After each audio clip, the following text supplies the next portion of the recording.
Good afternoon everyone. অনেক অনেক ভালোবাসা। আজ সানডের স্পেশাল মেনু নিয়ে চলে এসেছি।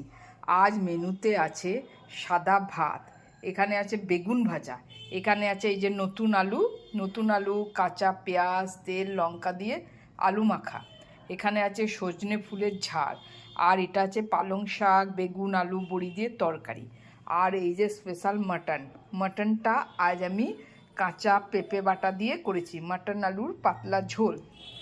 আর এখানে আছে টমেটোর চাটনি, আর এই যে জল।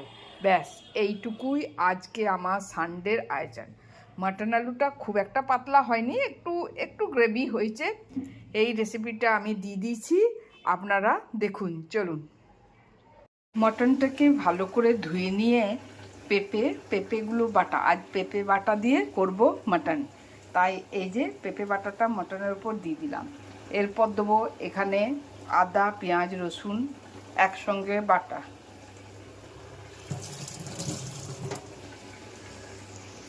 তারপরে যেসব মশলাগুলো লাগে সেই মশলাগুলো এক এক করে দিতে থাকবো।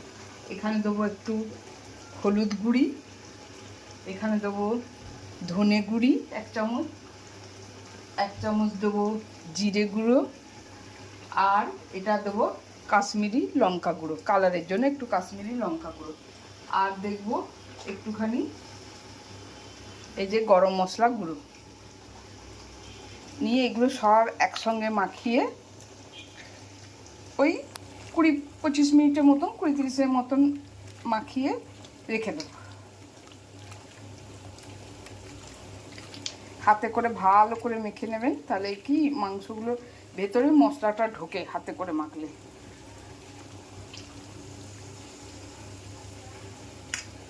ব্যাস এটাকে মোটামুটি 25-20 মিনিট রেখে দেবো। ব্যাস এই রান্নাটা পুরোপুরি সর্ষের তেলেই হবে।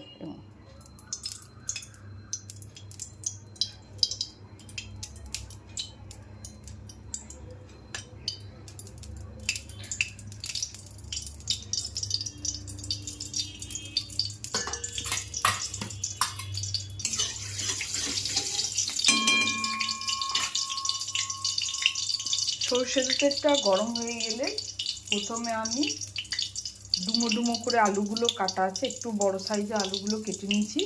এই যে এখানে আছে আলু, 2 কুচি পেঁপে, আর এই যে টমেটো, এগুলোকে প্রথমে আলুগুলোকে ভেজে নেব। মটনে দেখবে একটু আলু না দিলে ভালো লাগে, মাটন চিকেন যাই হোক একটু পাতলা ঝোল, আমি তো খুব বেশি রিচ করি না, পাতলা ঝোলের মটন চিকেনের একটু আলু না দিলে আমার ভালো লাগে না।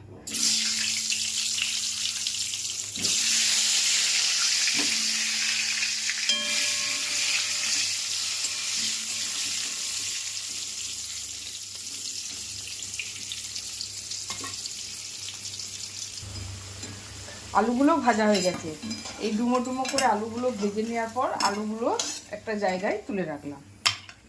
এরপর এই তেলে দেবো 2টো শুকনো লঙ্কা, আর 2 টুকরো এলাচ, দারচিনি আর লবঙ্গ। তারপরে দেবো এই যে টমেটো কুচি আর পেঁয়াজ, পেঁপে আছে, পেঁপে দিয়ে একটু ভালো করে নাড়াচাড়া করে নেওয়ার পর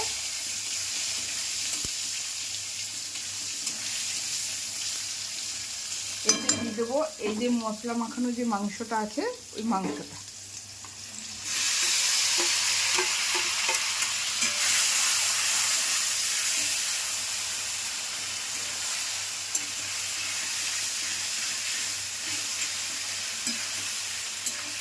এটা মিনিট 10 ভালো করে কষতে হবে।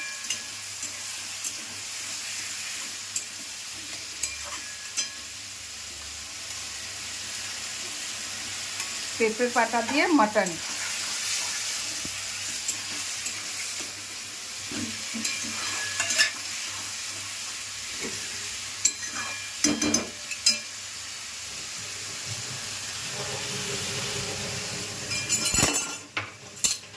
আর একটু দেবো এখানে পেঁয়াজ আদা রসুন বাটা,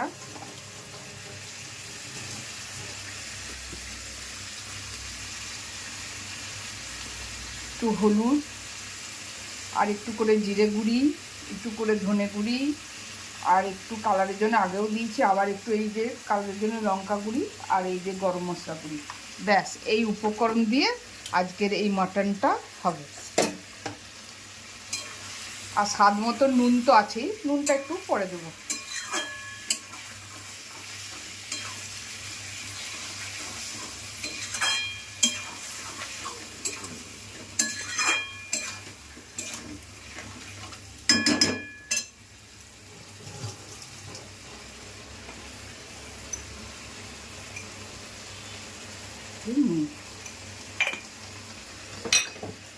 আর এইদিকে গরম জল বসিয়েছি।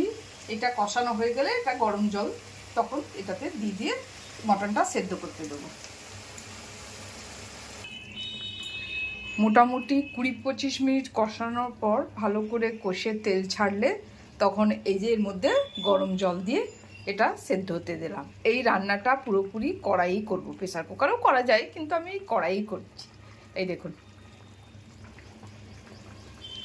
মাটন হতে থাক, ততক্ষণ আমি অন্য রান্নাগুলো সেরে নিই। পেঁপে বাটা দিয়ে মাটন রেডি। এই দেখুন,